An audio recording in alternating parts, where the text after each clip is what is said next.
And sir ఇంతకు ముందు మీ కాలంలో అప్పుడు ఈ రూరల్ ఏరియాస్లో గ్రామీణ ప్రాంతాల్లో వైద్యం ఎట్లా ఉండేది, సో ఇప్పుడు మీరు గమనిస్తే ఎట్లా ఉంది? ఎందుకంటే హాస్పిటల్కి వచ్చారంటే లక్షల్లో ఫీజు కట్టందే అక్కడ ట్రీట్మెంట్ జరిగిన పరిస్థితి.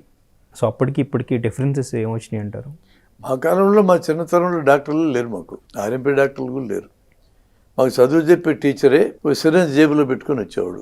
సిరంజి తెరాలి సిరంజి మాటే లేదు. వేడి నీళ్ళు తీసుకురారా అనేవాడు. ఇంట్లో వేడి నీళ్ళు ఉంటాయి, వేడి నీళ్ళు బాయిల్ చేసిన నీళ్ళు కాదు, మళ్ళా ఆ నీళ్ళలో సిరంజి ఇట్లా ఫ్లష్ చేసేటాడు, మందు లోడ్ చేసి పొడిచేటాడు. సాగుకుండా బతికిన మేమంటే మా గొప్పతనం, అది మాకున్న రెసిస్టెన్స్ అనమాట. ఈరోజు అట్లా చేస్తే ఎవడన్నా భరించి భరిస్తుందా? ఖచ్చితంగా స్టెరాయిల్ సిరంజే వాడాలి. నేను తప్పంటల్లా వాడాలి, కానీ ఆ రోజు అట్లా నడిచింది. ఆ రోజు ఎముకలు ఇరిగితే నాకు చెయ్యి ఇరిగింది, ఎవడో మధ్యలో ఎవడో పట్టుకొచ్చి చెయ్యి సరిదేసి కట్టుకట్టారు. ఈరోజు అటు జనం సిద్ధంగా లేరు దానికి. జనంలో మిడిల్ క్లాస్ సంఖ్య పెరిగింది. ఒకప్పుడు 15-20 ఉండేది, ఈరోజు 50 దాకా పోయింది. అది పెరిగిన మిడిల్ క్లాస్ దగ్గర డబ్బులు ఉన్నాయి. డబ్బులు ఉన్నాడు గొప్ప వైద్యం కావాలని కోరుకుంటాడు. సహజంగానే ఖర్చు పెట్టడానికి వెనకాడు. ఎంత చిన్న చిన్న సమస్యలకు ఆసుపత్రికి వస్తారో మాకు తెలుసు. చురుక్కు అని వస్తారు ఒకడు, గుండె జబ్బు అనుకొని భయపడి. చురుక్కు అనే పద్ధతుల్లో గుండె జబ్బు ఎప్పటికి రాదు. ఖచ్చితంగా చెప్పగలను నేను. చెప్తానా నీ గుండె జబ్బు లేదని? గుండె జబ్బు లేదని నేను చెప్తే నన్ను ఎట్ట చూస్తాడు అతను?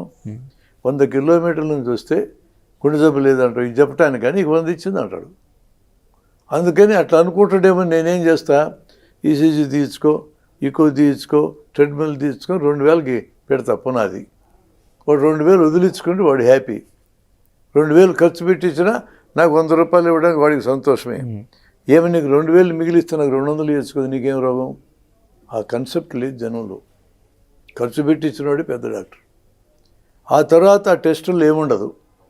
ఏమి ఉండకపోయినా నీకు 1000 రూపాయల మందులు రాయిస్తాను, అనవసరంగా రాయిస్తాను. కల్చర్ అట్లా వచ్చేసింది. మీరు ఆశ్చర్యపోయే విషయాలు ఉన్నాయి. మాకే బాధేస్తాయని తలుచుకుంటే. ఇప్పుడు ఇందాక నేను చెప్పిన చురుక్కోడు గుండె జబ్బు కాదన్నాను కదా. గుండె జబ్బు వస్తే బిగిదీసినట్టన్న వస్తుంది, బరువు ఎత్తినట్టన్న వస్తుంది, కడుపులో మంటలాగానే వస్తుంది. ఈ 3 రకాలుగా తప్ప 4వ రకం లేనే లేదు. హార్ట్ అటాక్ గానైతే దాంతోపాటు చెమటలు రావాలి, వాంతి రావాలి, తెలియకుండా మూత్ర విసర్జన, తెలియకుండా మల విసర్జన లాంటివి ఏవో కొన్ని లక్షణాలు ఉంటాయి. ఈ లక్షణాలు లేకుండా హార్ట్ అటాక్ అని చెప్పడానికి కుదరదు. అదే సమయంలో జనం పొరపాటు పడే ఉన్నాయి. తెల్లవారుజామున రెస్ట్లో ఉన్నప్పుడు సడన్గా నొప్పి వస్తే, దాంతోపాటు చెమటలు పడితే, కడుపులో మంటలాగా వస్తే ఇది ఖచ్చితంగా హార్ట్ అటాకే. జనానికి నాలెడ్జ్ ఇచ్చేవాళ్ళు లేరు. విరివిగా ఇవ్వాలి నాలెడ్జ్. సడన్గా గుండె ఆగిపోతే వెంటనే గుండెని ఆడిస్తే బతికే అవకాశం ఉంది. కరెంట్ షాక్ కానీ, పిడుగుపాటు కానీ, మందులతో రియాక్షన్ కానీ, లేదా గుండె జబ్బు వస్తే, గుండె హార్ట్ అటాక్ వస్తే ఆగిపోవడం కానీ 4 సందర్భాల్లో ఇమ్మీడియట్గా గుండెని ఆడిస్తే బతుకుతారు. ప్రతి పౌరుడికి వచ్చి ఉండాలి. అది ఎక్కడ నేర్పిస్తున్నారు? ఇలాంటి కన్సెప్ట్స్ మనము ఖచ్చితంగా జనంలోకి తీసుకెళ్లాల్సిన అవసరం ఉంది. అందువల్ల ఈరోజు జనం ఏమనుకుంటున్నారు, పెద్ద హాస్పిటల్ ఉండాలా, అద్దాలు గదులు ఉండాలా, డాక్టర్ లోపల దాక్కొని ఉండాలా, బయట మనిషిని పెట్టాలా, వెంటనే రానియకూడదు లోపలికి. ఎందుకు రానియకూడదు? ఎప్పుడోడప్పుడు చూసి పంపిస్తే అక్కడ జనం పోగారు. నా దగ్గర జనం లేరనుకుంటారు బయట చూసేటోడు. నేను 10 నిమిషాలు ఆపాను అనుకో, 10 మంది పోగవుతారు. బయట నుంచి చూసి మీలాంటి వాళ్ళకి డాక్టర్కి బాగా ప్రాక్టీస్ ఉందనిపిస్తుంది, నువ్వు కూడా అక్కడికి పోదామనిపిస్తుంది. నేను రాబట్టుకోవాలంటే నేను వెంటనే చూడకూడదు, నేను బిల్డప్ చేస్తా. వచ్చిన తర్వాత సీరియస్గా ముఖం పెట్టుకొని ఉండాలా, నవ్వుతూ మాట్లాడే సమస్య లేదు. నవ్వితే నువ్వు లైట్గా తీసుకుంటావు, నేను సీరియస్గా ఉంటే నువ్వు భయపడతావు. నువ్వు భయపడితే పరీక్షలు చేయించుకుంటావు, మందులు వాడతావు. నువ్వు లైట్గా తీసుకుంటే ఎట్లా చేస్తావు? నువ్వు చిరునవ్వు నవ్వితే ఏమయ్యా బాగున్నావు అంట, బాగుండకేం సార్ గుండ్రాయిలాగా ఉన్నాను అంటావు. నువ్వు ఎన్నేళ్ళు నీ వయసు అంట, 50 ఏళ్ళు అంటావు. 50 ఏళ్ళు అయితే బాగుండటం ఏంటంటే పరీక్షలు చేయించుకున్నావా అంట. నాకెందుకు సార్ పరీక్షలు అంటావు నువ్వు? అటు కాదులే చేయించుకో అని పంపిస్తే ఇంత పొడి ఈసీజీ వస్తుంది. దాన్ని చూసి అనుమానం వ్యక్తం చేస్తా. ఇప్పుడు కదా నీకు గుండె జబ్బు వస్తుంది, తర్వాత కార్డియాలజిస్ట్ అని పంపిస్తా. అతను మరలా చేస్తాడు ఈసీజీ.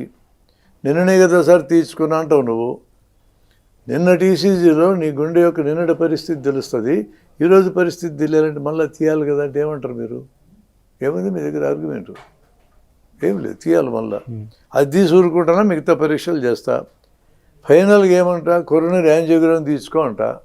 అది 12,000. యాంజియోగ్రామ్ తీసిన తర్వాత గుండెకి రక్తం సప్లై చేసే రక్తనాళం బూడిపోయిందంట. ఎంత అంటావు నువ్వు? 40 అంట. అమ్మో 40 అంటావు నువ్వు. ఇలా రియాక్షన్ రావాలా? 40% కూడా స్టెంట్లు వేసిన సందర్భాలు నాకు తెలుసు. వేయకూడదు. 90 దాటి చేయాలా. 90 దాటి క్రిటికల్ నేర్వేయింగ్ అయితే వేయాలా. ఎక్కువ మంది అట్లా వేస్తారు. డాక్టర్లు అందరూ దుర్మార్గులు అనుకోకండి నేను చెప్పిన దాన్ని బట్టి. అన్ని చోట్ల దుర్మార్గులు ఉన్నట్టే మా దగ్గర కూడా దుర్మార్గులు ఉంటారు. అంతవరకు గుర్తుపెట్టుకోండి. డాక్టర్లు అందరూ దుర్మార్గులు అయితే మొత్తం చేస్తారు. ఒక్కడ బతకడు. మంచోళ్ళు ఉన్నారు. 90 దాటితే వేయాలి. 40 కేసిన సందర్భాలు నాకు తెలుసు. నైవేలి లిగ్నైట్ కార్పొరేషన్ తమిళనాడు వాళ్ళకి రియంబర్స్మెంట్ ఉందని 40 కూడా వేయించుకున్నారు కొన్ని హాస్పిటల్స్లో, మద్రాసులో. I know it. 25 years క్రితం జరిగింది అది. అలా మీరు డిమాండ్ చేస్తారు. అప్పుడు ఊరుకుంటామా మేము? మా వల్ల క్రియేట్ అవుతున్న సమస్య ఇది. వెడల్పు చేయించుకోవాలా? గుండె రక్తనాళం సన్నబడితే అంట. చెయ్యి సార్ అంటావు. 1,50,000 తెచ్చుకోంట. 1,50,000 ఎక్కడ తెచ్చుకోవాలో ఆలోచిస్తావు నువ్వు. వెళ్తూ ఉంటే వెనక్కి పిలిచి అది వెడల్పు చేసిన తర్వాత మరలా బూడిపోకుండా ఉండటానికి స్టెంట్ బిగించాలా అంట. ఫారిన్ స్టెంట్ అయితే 1,30,000, ఇండియాది అయితే 30,000 అంట. ఏ స్టెంట్ అడుగుతారు మీరు కదా? మీరేనా? నేను అడిగిన వాళ్ళంతా అదే చెప్పారు.